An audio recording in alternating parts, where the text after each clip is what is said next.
있습니다. 네. 맥퍼슨 스트럿. 네. 근데 맥퍼슨 스트럿이 뻗어 있는 형상이요. 네. 되게 특이한데요.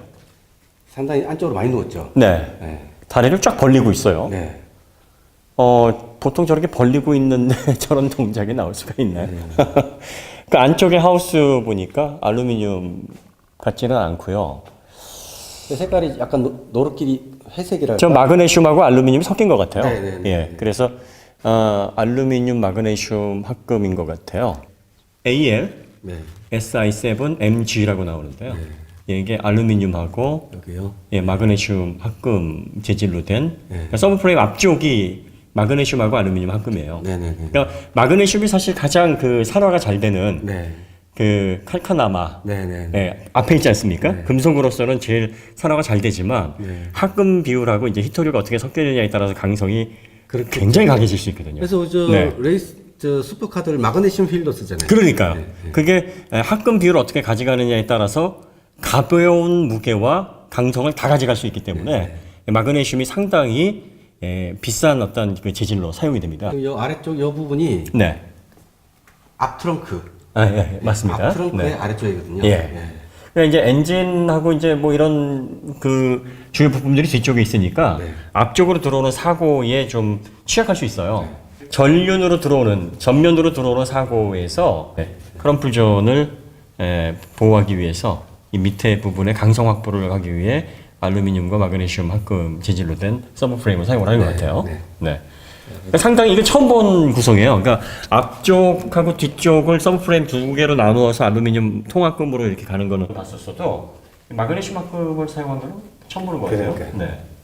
근데 여기 하우스도 보니까 색깔이 같은 거죠? 네, 딱 그 색이에요. 네, 그래서 역시 저쪽에서도 사실 그 스트롯이 물리는 저 하우스 저쪽 부분이 사람으로 고관절이지 않습니까? 네, 고관절이기 때문에 상당히 강성을 필요로 하는 곳인데 상당히 좀 견고하게 되어 있는 것 같습니다. 네. 자, 스트럿 두께도 상당히 두꺼워요. 두껍고 지금 보시면 네. 코일이 감겨 있는 게 밖은 반지름이 크고 내려가서 좁게 되어 작아요. 있잖아요. 그러니까 이게 그 탄성 개수가 하나가 아니고 복합되어 있는 거예요. 네, 보니까 육안으로 대충 보기에는 강성이 한 세 가지 정도의 개수를 사용을 해서 감아놓은 것 같은데 아마 각 모두별로 그렇죠. 승차감 저 일반적인 주행에서는 좀 그 낮은 탄성 개수가 작용을 하고 어느 정도 압축을 받았을 때는 근데 이 모드에 따라서 탄성 개수가 바뀌진 않을 테니까 댐퍼가 이제 그 역할을 그렇죠. 해주겠죠. 댐퍼는 그런데 이제 스프링만 놓고 보면 하중을 옆으로 받았을 때는 어느 정도 하중했을 때는 좀 센 상수가 작용하도록 뭐 이런 식으로 만들어 놓은 거죠. 그래서 단계별로 그 상수가 작용을 해서 차체 쪽으로 좀 부드럽게 걸려 있고 밑쪽으로 해서 좀 강하게 걸려 있는. 그래서 하나, 둘, 셋, 네 개까지는 같고요. 그래서 횡지를 엄청 받아도 얘의 탄성 개수는 여전히 살아 있다 지금. 그렇죠. 마치 어떤 범프 스탑에서 딱 그 스트로크가 다 끝나는 게 아니고 맞습니다. 아주 압축을 내더라도 살아 있다. 차체 진동은 부드럽게 잡고 하부에서 오는 진동은 좀 강하게 롤 강성을 잡고. 그 다음에 링크 구조를 보면은 이게 이제 맥퍼슨 스트럿 방식인데 링크가 여기 로어암이 크게 하나 있죠. 크게 하나 있고 옆으로 해서 이렇게 잡고 있네요. 프론트 로어암이라고 해야 되나요? 하여튼 앞쪽에 잡아 있고. 그러니까 두 개로 나눠 놨는데 하나의 링크가 보조하는 역할을 하고 있고 주요 링크가 전륜을 잡고 있는 그런 형태입니다. 타이로드 엔드는 그 위쪽으로 체결이 되어 있네요. 근데 얘도 알루미늄이네요. 타이로드 엔드 형상도 무슨 링크 같아요. 이것도 상당히 좀 두껍고 견고하게 되어 있는데요. 일반적으로 쇠막대기 같은 거 쓰지 않습니까? 근데 이건 알루미늄으로 되어 있고 너클도 타이로드 엔드뿐만이 아니라 저 타이로드 저 안쪽 팔 이쪽 부분까지도 알루미늄이에요. 여기 그쪽 연결 부위까지요. 이 부분까지. 그러니까 스티어링 기어 연결 부위 말씀하시는 거죠? 그다음에 너클 형상이 굉장히 커요. 너클이 정말 큰데요. 이 너클도 하나의 그 암 같은 역할을. 그렇죠. 너클은 이쪽에서 보시면 잘 보일 것 같습니다. 위쪽으로 잡고 있는 게 상당히 견고하게 지금 잡혀 있고요. 스트럿을 아예 감싸고 있어요. 네. 네, 스트럿을 감싸고 있어서 역적으로 충격이 오더라도 웬만큼 휠이 뭐 영향을 받을 만한 어떤 그 네. 예, 이런 형상이 구조- 아닌데요. 네, 뭐 이렇게 아주 새로운 구조라기보다는 이런 구조를 스트럿 방식에서 많이 쓰는 구조긴 해요. 견고하게 돼 있고. 네. 근데 이제 예. 우리나라 뭐 일반적인 승용차에서는 그 스트럿하고 너클하고 사이에 볼트를 두 개를 위아래로 꽂아갖고 네, 그냥 체결만 돼 있죠. 하는 식인데 이건 감싸고 있어요. 예. 네네, 감싸고 네. 안에 뭐 스플라인이라는 말은 좀 이상한데 위아래로 이렇게 견고하게 잡아주도록 네. 그 홈이 나 있겠죠. 예. 이 브레이크 로터가 네. 보니까 330mm예요. 네. 330mm고 캘리퍼가 기존 981에 비해서 상당히 커졌습니다. 아 그런가요? 요 네. 캘리퍼가? 네, 이게? 캘리퍼가 얘가? 아까 비교를 해보니까 한 그래요? 1.3배 정도 큰 것 같아요. 네. 그래요? 피스톤도 약간 커진 것 같고 오. 지금 이게 4피스톤 구조인데 아 그래요? 예. 거의 사이즈만 보면은 6피스톤에 그러면- 해당할 만큼 이 로터 직경은 비슷한가요? 직경은 제가 볼 때는 330 같은 것 같아요. 아 그러면 네. 차주분이 없으니까 얼른 바꿔 네. 끼고 이제 그 기회입니다. 생각보다 또 브레이크 패드는 네. 그렇게 크진 않아요. 네. 그러니까 이 전체적인 캘리퍼 형상은 큰데요. 네. 이 피스톤이 좀 캘리퍼에 비해서 작은 편이에요. 네. 그러니까 이 정도 사이즈면은 6피스톤도 넣을 수 있는 크기인데, 그렇죠. 네. 여기 하나, 둘, 셋까지 이렇게 네. 넣을 수도 있겠죠. 근데 이제 4피스톤으로 해놨는데 캘리퍼가 크니까 좀 있어 보이고 좋네요. 그렇죠. 네. 네. 확실히 캘리퍼에 비해서 로터가 작아 보입니다. 이 정도 되면 한 360mm 정도 넣어야 되는 거 아닌가요? 330이면 약간 좀 작다는 느낌이 드네요. 그리고 이 로터를 보면 네. 면이 깨끗하지가 않고 오돌도돌하죠. 오돌오돌 하잖아요. 네. 아 저는 이게 박스터 저 차 981을 봐도 그렇고 네. 항상 이런 게 좀 보이는 게 조금 아쉬운 점은 있어요. 예. 면이 깨끗하게 깎여 나가지가 않고 그렇죠. 예, 네. 이렇게 된다는 게 네. 네. 이 패드 마찰 때문에 생기는 굴곡인데 대부분 박스터들이 이런 것 같아요. 네. 한 10,000km 정도 타면은 이렇게 되는 것 같아요. 살살 타면 괜찮아요. 네. 근데 이제 와인딩 산길을 세게 탄다든지 트랙을 좀 좋아하시는 분들은 항상 거의 이런 현상을 대부분의 보이는 박스터에서 이런 현상 보이는데 이 로터 재질이 약간 좀 좀 약한 것 네, 같아요. 약한 것 아니면 같아요. 패드가 로터를 네. 좀 깎아먹는 패드인지. 예, 뭐. 그래서 보시면 얼마나 깎아먹었냐 하는 게 요 사이에 굴곡 요 점에서 보이거든요. 네. 요 점하고 여기 단차가 있어요. 네, 지금 많이 좀 키로수에 비해서는 좀 깎아먹은 편인데요. 17,000km가 네. 뗐는데 그래서 이제 그 로터 패드를 한 2번 갈 정도의 로터까지 한번 간다. 뭐 이렇게 생각하시는 경우가 많죠. 지금 하부 쪽으로 바람이 들어와가지고 네. 이걸 타고서 이제 로터를 식히는 네. 그런 그래서 구조로 공기가 앞쪽으로 가다가 네. 밑에 쪽으로 살짝 흘러가다가 여기 위에 있으니까 네. 여기로 가는 공기가 이 도풍판, 네. 그 바람 가이드 판을 맞아서 여기를 식혀주는 거죠. 네. 안쪽을. 네. 이렇게 되어 있습니다. 어쨌든 뭐 전륜 쪽에 공간이 넉넉한데 네. 그냥 맥퍼스 스트럿을 사용했어요. 네, 네, 예. 네.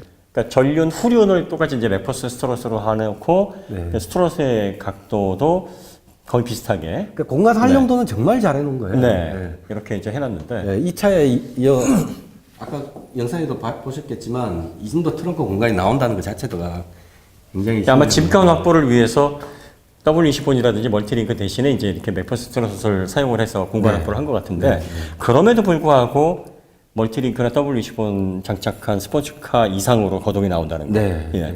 상당히 공을 많이 들였다라는 것을 볼 수가 있습니다. 자, 하우스의 마그네슘 합금 부분도 그렇고요. 또 이 안쪽에 뭐 실런트 재질로 다 마감해 놓은 부분도 네, 그렇고. 이게 지금 다 덮인 거죠? 네, 지금 하우스 안쪽이 다 덮였네요. 그리고 그 안쪽은 알루미늄하고 마그네슘이 섞여 있어서 뭐 어차피 녹이 잘 발생하지 않는 그런 재질이고요.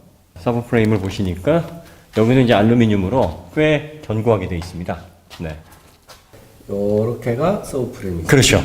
예, 그렇게 서브 프레임인데 그 앞쪽에 또 마그네슘 알루미늄 합금이 또 붙어 있어요. 이것도 상당히 이 안쪽을 보면은요 견고하게 되어 있습니다.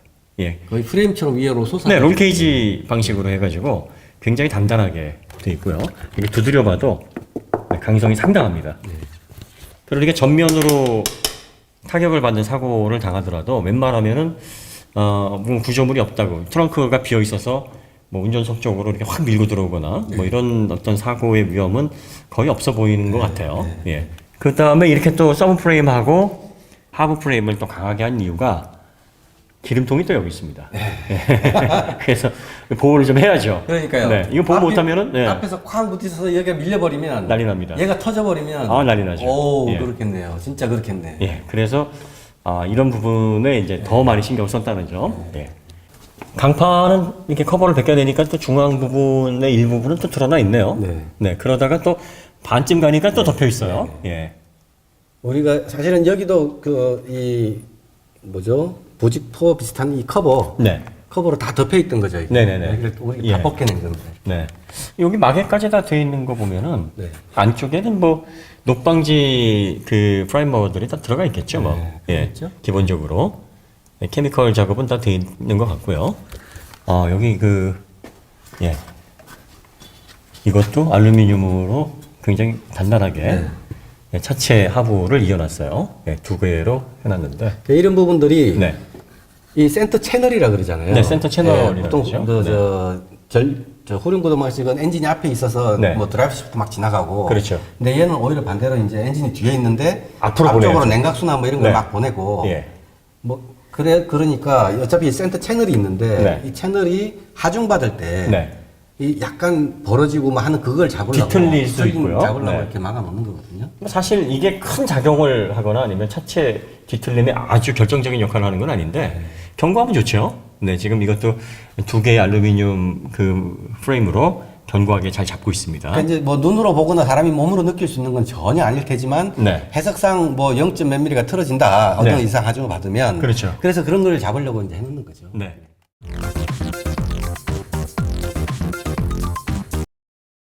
이거 아쉬운 게 이게 지금 엔진룸이거든요. 지금 이 리프트가 네. 사전 방식이 아니라서 네. 이게 지금 커버를 제거할 수 있는 리프트가 상황이 아니에요. 아니라서 예. 이 엔진 베이 아래쪽 커버를 우리가 떼지를 예, 못했습니다. 네. 그거를 근데 어쨌든 구멍이 이렇게 있으니까 볼 네. 수는 있죠. 여기 안에 보시면은요, 네. 예, 그 안에 여기 골뱅입니다. 예, 골뱅이고요. VTG, 네. 그 Variable Turbine Geometry. 네네네네. 예, VTG. 근데 이거 VGT라고도 불러요. 네, 뭐 그냥 예, 뭐 상관없는 네, 표현입니다. 포르쉐 용어로서 이제 VTG라고 하니까 이제 VTG라고 하죠. VTG라는 말을 이제 포르쉐에서 쓰니까 네. 뭐 다른 장치인가 하는데 그냥 가변 터보예요. 네네네. 예. 그러니까 디젤에서 사용하는 가변 터보. 그러니까 속에 베인이라는 날개가 들어 있어서 네. 유속을 벤트리가 논리로 조절해 주는 거죠. 네. 그래서 배기압이 작을 때는 틈을 좁혀주고 네. 배기압이 많을 때는 틈을 넓혀줘서 네. 빠른 유속에 대응할 수 있도록 해주고요. 근데 제가 여기 가만히 보니까 지금 영상에 보일지 모르는데 저 안쪽에 네. 뚜껑 같은 게 하나 보이더라고요. 아, 그래요? 예. 네. 저 뚜껑 같은 게 보이는데요. 저게 이제 VTG 말고 이제 우리가 WGT라고 하지 않습니까? 웨이스트 게이트 터보. 네. 거기에서 이제 웨이스트 게이트라고 이제 배기 부합을 빼주는 뚜껑이에요. 네. 근데 그거를 그 배기가 필요 없을 때는 버려줘야 되거든요. 네. 그래야지만 이제 터빈의 압력이 맞게 네. 유지가 되는데 그거를 이제 뚜껑을 열어주는 장치예요. 네. 그래서 그 위쪽으로 이렇게 쭉 보니까 보통 요즘은 전자장치로 솔레노이드 액추에이터로 조절을 하는데 네. 저거는 이제 그 진공 상태의 그 어떤 기압 차이를 이용하는 그 다이어프램 방식이에요. 네, 네, 네. 예, 그래서 이게 VGT, 그러니까 가변 터보 베인으로 유속에 맞게 터빈을 돌리면서 필요 없는 배기까지 저렇게 빼주는 방식이 혼용이 돼 있어요. 네. 사실 이 두 가지 방식이 다 들어가 있기 때문에 그런지 터보 렉 줄이고 터보 네. 리스판서를 빠르게 하겠다는 그렇죠. 그 말인 것 같아요. 그 실제적으로 우리가 운행을 해보니까 네. 거의 자연흡기에 근접한 예. 그런 반응성이 나왔죠. 물론 터보는 게 아주 없는 건 아니에요. 예민하게 관찰을 예. 할 때서야 겨우 느낄 수 있는. 우리가 그 왜 픽셀 확대 보면은 그 층 있잖아요. 네. 그 층이 상당히 좀 그러니까 세밀하게. 일반 터보는 네. 계단 한 칸이라면 네. 얘는 계단 한 칸을 두 칸, 세 칸으로 그렇죠. 쪼개가지고 자잘한 계단으로 쫙 올라가니까 네. 그거 자잘한 거를 여러 칸으로 나누면 결국 리니어한 거잖아요. 그렇죠. 네. 거의 사용자들이 그걸 못 느끼게. 못 느끼게. 네. 네.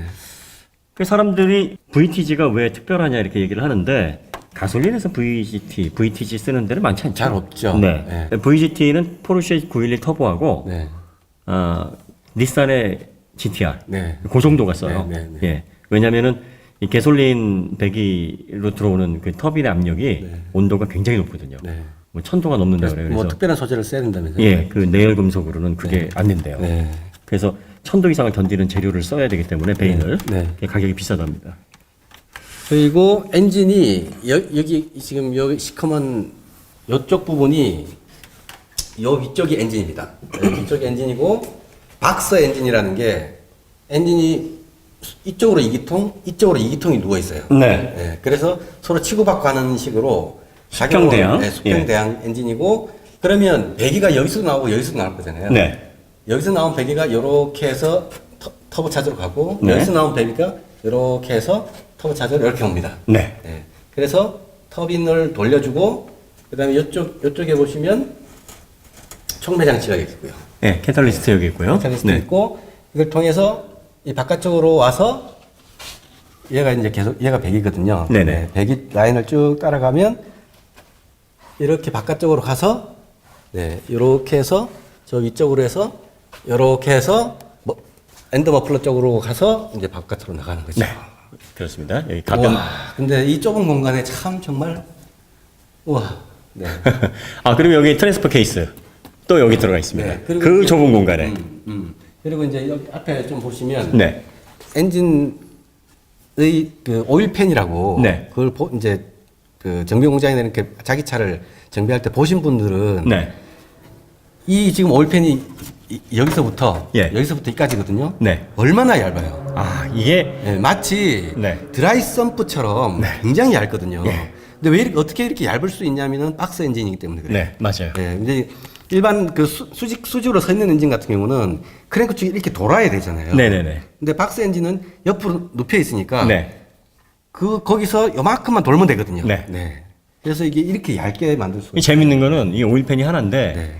그 포르쉐에서는 이걸 드라이 썸프 방식이다. 다 있으면 아니다. 이렇게 얘기를 해요. 그러니까 말하자면 네. 오일팬 하나로 구성됐지만 네. 드라이 썸프의 어떤 효과를 내는 그런 방식이다 이렇게 얘기를 하는 것 같아요. 네. 네. 근데 실제로 그 웨썸프 방식에 비해서 굉장히 굉장히 얇아요. 얇아요. 절반도 안 네. 되는 것 같아요. 그래서 뭐 드라이 썸프나 뭐 그러니까 이러니까 진배 뭐 없을 엔진 것 높이를 같아요. 확 낮출 수가 있고 네. 확 낮출 수가 있으니까 그 무게 위에, 중심도? 그 위에 탑도 얹을 수가 있고 그렇죠, 그렇죠. 네. 그리고 저 트렁크도 만들 수가 있고 네. 막 이래 되는 거죠. 근데 이 박스 엔진이 뭐가 문제냐면 네. 누워 있잖아요. 그러니까 이게 중력 때문에 오일이 밑으로 이렇게 잘 안 내려오죠. 네. 그 오일이 밑으로 고이는 현상 때문에 네. 위쪽까지 윤활이 잘 안 되는 네. 문제가 좀 있어요. 네. 그래서 그런 문제가 좀 있고 그다음에 포지션이 너무 낮아서 네. 정비의 그 효율성이 더 그러니까 떨어집니다. 저 예. 이거 솔직히 입에서 욕 나옵니다. 네. 이거 정비하려면 뭐 위든 아래든 다 뜯어야 되거든요. 예, 그래서 그런 문제가 좀 있습니다. 지금 그리고 박스 지금 예. 얘 같은 경우에 지금 보시면 오일팬이 여기 있어요. 네네. 오일팬이 있는데 배기가 이렇게 감싸고 있거든요. 네. 이렇게 오일팬을. 네. 그러니까 이게 열에 되게 취약한 거죠. 그렇죠. 공기가 이렇게 지나가면서 네. 그 오일팬은 안 그래도 오일을 빨리 식혀줘야 되는데. 그렇죠. 네. 그럼에도 불구하고 이 언더커버를 지금 보시면 언더커버에 구멍이 숭숭 뚫려 있는데 네. 뚫려 있는 게 그냥 뚫려 있는 게 아니라 살짝 이게 각도가 꺾여 있어요. 각도를 틀어놨어요. 네. 그러면 공기가 그러니까 들어가서 이렇게 아래쪽으로 흐르면서 예. 빨아당기게 이렇게 그렇죠. 당기게. 네. 네. 네. 그러니까 이런 작은 것부터 신경을 참 많이 썼네요. 네. 그리고 이 정말 머플러 배기 쪽은 오히려 공기가 살짝 들어가서 식히기도 하고. 네, 맞습니다. 스바루하고 예, 포르쉐만 이 수평대항 엔진을 사용을 하는데요. 욕하신 거예요? 근데 이 수평대항 엔진이 굉장히 오래된 엔진이에요.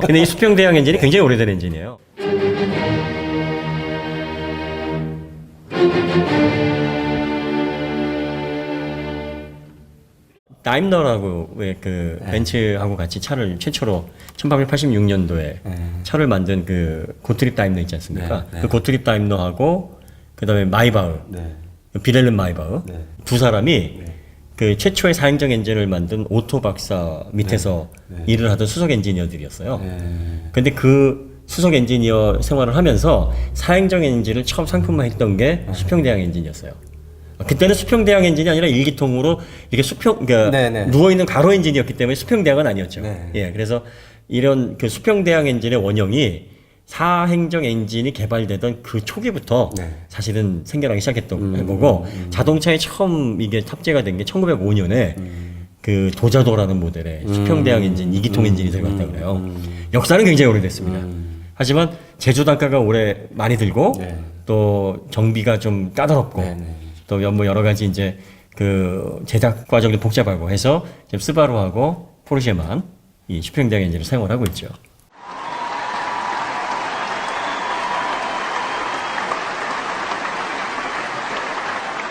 여기서는 이제 흡기가 안 보이는데 네. 터보차저가 이렇게 돌면 네. 여기가 이제 그 뭐야 여기가 터빈 쪽이고 네. 여기가 컴프레서 쪽이거든요. 네. 컴프레서 쪽에서 위로 이제 공기를 보내요. 네. 예, 보내서 엔진의 저 오른쪽 위쪽에 인터쿨러가 있어요. 네네. 그 인터쿨러를 통해서 위쪽으로 공기가 들어가니까 지금 우리 여기서는 볼 수가 없는 거예요. 그렇죠. 네. 아, 이걸 좀 뜯었으면 좋겠는데. 그러니까요. 리프트 영상 때문에 참 그게 어렵네요. 변속기가 여기 있습니다. 포르쉐에서는 두 가지 베이커를 사용을 해요. 네. 고성능, 토크를, 강한 토크를 대응을 해야 되는 그 터보 모델에는 이제 게트락 사용을 네, 하고요. 네. 그 다음에 일반적인 모델에는 이제 GF, 네. DCT를 사용을 하는데 이제 그거를 PDK라고 통일을 해서 부르죠. 네, 네, 네. 요건 이제 GF에서 만든, 독일 GF에서 만든 7단 DCT입니다. 네. PDK라고 해야지 또 네, DCT라고 네. 하면 또 혼납니다. 무식한 사람. 포르쉐가 왜 DCT를 써? PDK를 쓰지? 그렇죠. 예, 또 포르쉐의 그 변속기 그 로직이 네. 굉장히 뛰어나지 않습니까? 네. 예, 그래서 상당히 똑똑해요. 네. 상당히 똑똑하기 때문에 뭐 크게 뭐 흠잡을 데 없는 저는 이제 네, 그런- 이 예. 가장 마음에 드는 특징 중에 하나가 네. 그 1단 기어를 넣고 네. 브레이크를 밟고 잠깐 신호대기를 하고 있다가 네. 그 브레이크를 떼면 이제 크리핑이라고 그러죠. 네네네. 살짝 힘 받고 앞으로 움직이려는 예, 예.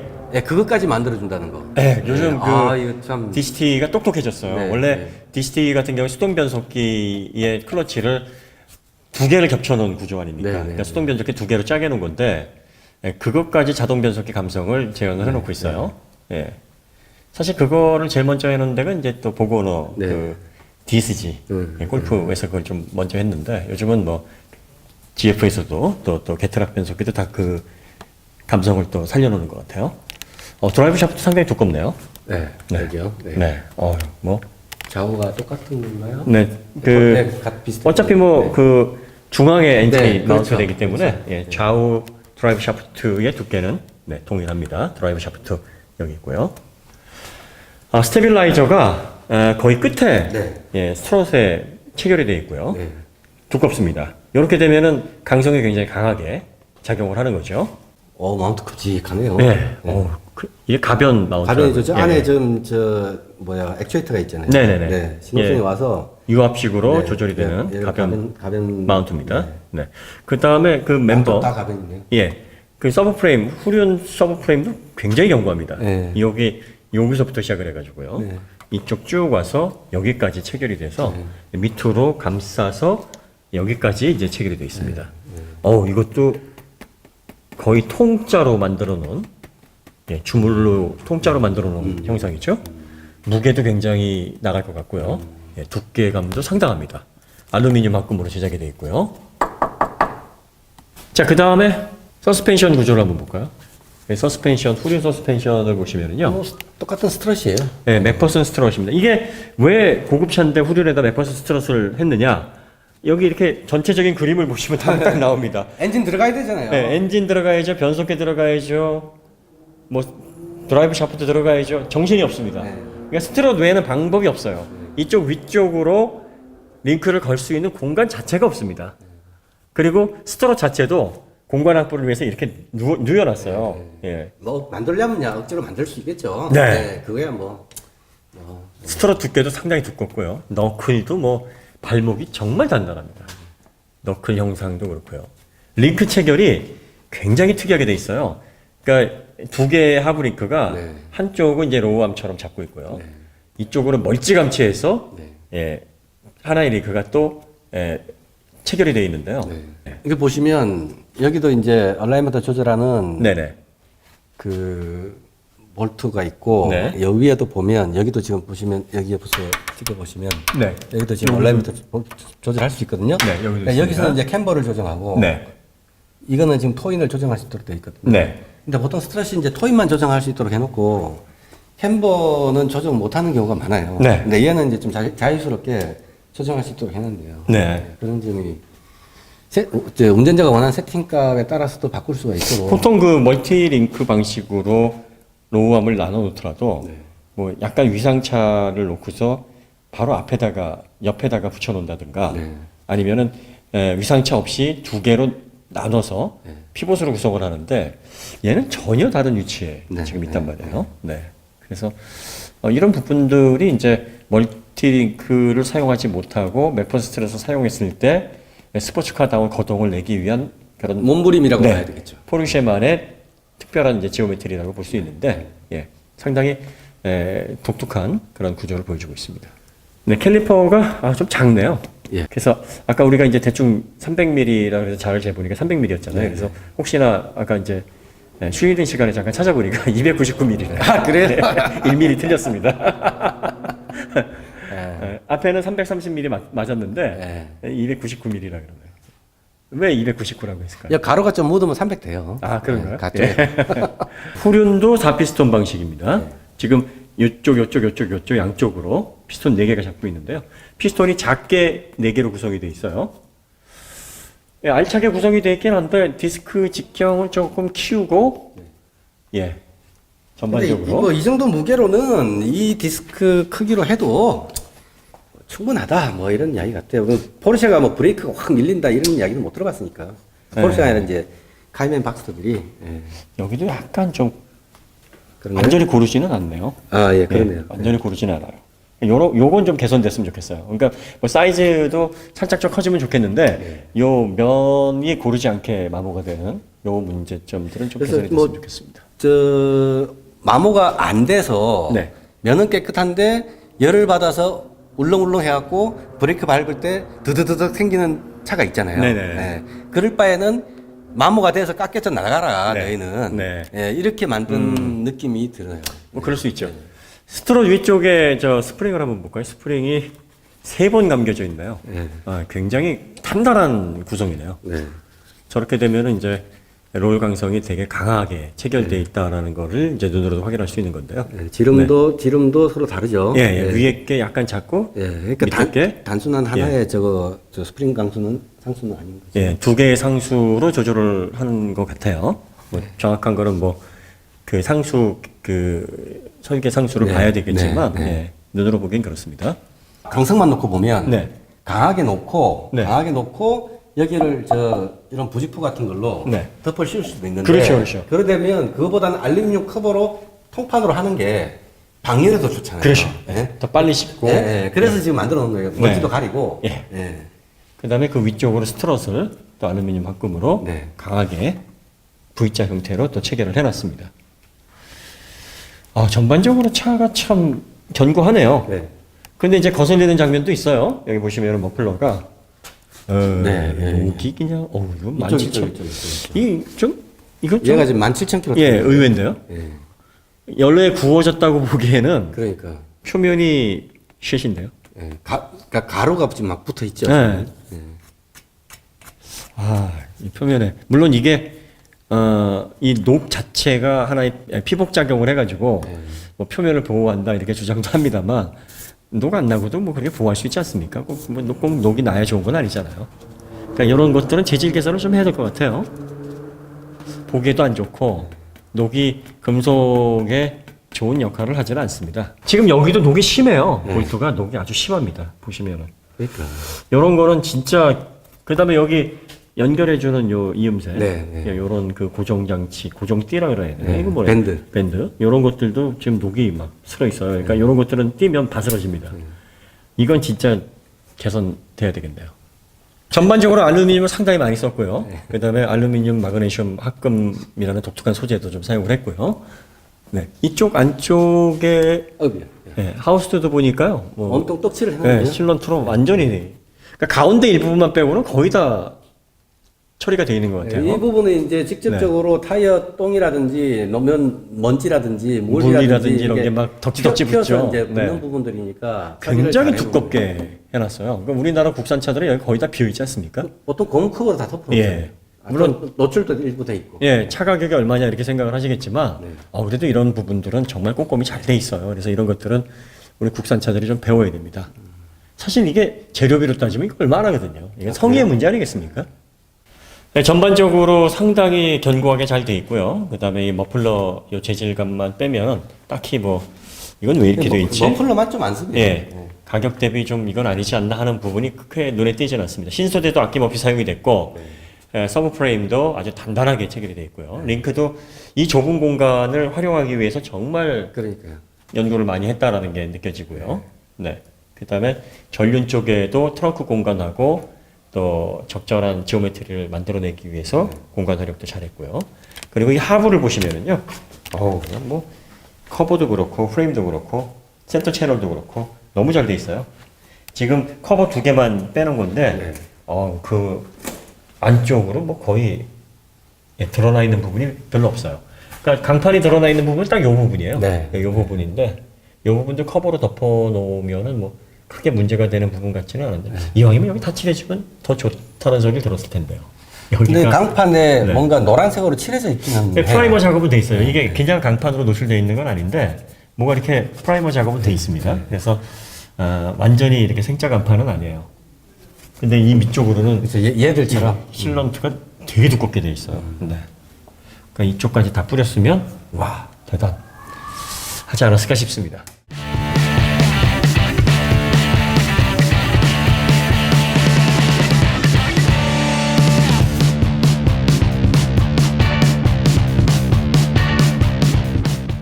기본적으로 링크 구조는 뭐 100%로 똑같습니다. 네.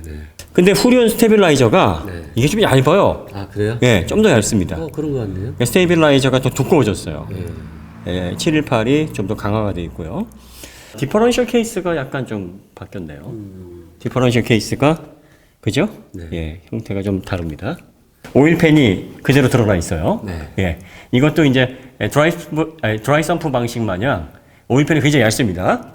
하나로 구성이 되어 있긴 합니다만, 그래서 이제 커버가 덮였냐 안 덮였냐의 차이 같아요. 네, 커버가 덮여 있지 않아서 이쪽에 보시면 매니폴더가 양쪽으로 예, 3개씩 노출되어 있습니다. NA 엔진이니까. 네. 네. 그 다음에 이제 터보차저가 여기는 들어있지 않죠? 그래서 바로 배기 옆으로 이제 총매가 배기로서 네, 총매가 가서 붙어 나가는 있습니다. 거죠. 네네. 이쪽도 역시 배기가 이렇게 총매로 해서 바로 매니폴더에서 총매로 해서 나가는 방식입니다. 와, 녹이 정말 많네요. 그러게요. 총매 쪽에 배기 파이프가 썩었네요. 거의 뭐 이쪽도 썩었습니다. 와. 배기는 신경 안 쓰나 봐요. 얘는. 그러니까 배기를 너무 신경 안 쓰네요. 실런트 발라져 있는 부분, 예, 동일하게 두껍게 처리되어 있고요. 네. 커버도 뭐 형상 동일하고요. 네, 이쪽에 알루미늄 마그네슘 합금, 예, 동일하게 전면 프레임 잡고 있고요. 전면 링크 체결도 예, 거의 똑같은 형상을 보여주고 있습니다. 디스크도 역시 330mm의 4피스톤인데 캘리퍼가 좀 더 작고요. 얘가 좀 작은 건가요? 네, 캘리퍼가 많이 작네요, 형상이. 근데 그 안에 패드는 크게 차이가 비슷한 없어요. 것 같아요. 네. 네. 그러니까 캘리퍼만 개선을 한 거예요. 캘리퍼만 개선을 해도 이제 피스톤이 누르는 압력을 개선할 수 있으니까 아무래도 전반적인 성능 개선은 됐다고 보여지죠. 모양만 커진 거 아닐까요? 그 다음에 이제 볼트가 이제 여기 락 볼트가 없이 일반 볼트로 그렇군요. 있네요. 네. 네. 9.2 차이가 있고요. 이 에어 인테이크, 엔진 쪽으로 들어가는 흡기 인렛 이쪽이 훨씬 더 커졌습니다. 자, 후륜 브레이크도 4P인데 이거는 동일하네요. 네. 981 역시 배기 외에는 뭐 크게 흠잡을 데는 없네요. 그러니까요. 네, 배기는 정말 예, 썩었네요. 변속기 형상도 좀 다릅니다. 변속기도 성능 개선이 된 건지 아니면은 뭐 외형 그 케이스가 바뀐 건지 예, 좀 형상이 좀 달라졌고요. 전륜 쪽도 네, 큰 차이 없는 형상을 보여주고 있습니다. 네, 뭐 같은 듯 다른 듯 같은 듯. 네, 엔진이 바뀌었기 때문에 작은 변화라고 할 수는 없으나 뭐 하부 구조에서는 뭐 아주 괄목할 만한 큰 변화가 감지되지는 않고요.